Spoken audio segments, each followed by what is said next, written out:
my daughter's room has a whole bunch of just knickknacks all over the place. We're just gonna make like maybe like a 2-foot long shelf just to put above the dresser to put some of the knickknacks on. I have a plank board that I've already milled out of a tree with the chainsaw mill. Tag along and we'll see what we can do.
So I got, instead of putting, I did a keyhole router bit for the back, so I can just put on 2 nails and then doop, right on it.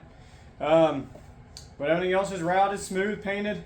My son, I did his as a like a smoked gray stain, matched his dresser, so the white paint just matches my daughter's. I guess I'm gonna go upstairs, hang it on the wall, and we'll catch you on the next project. See ya!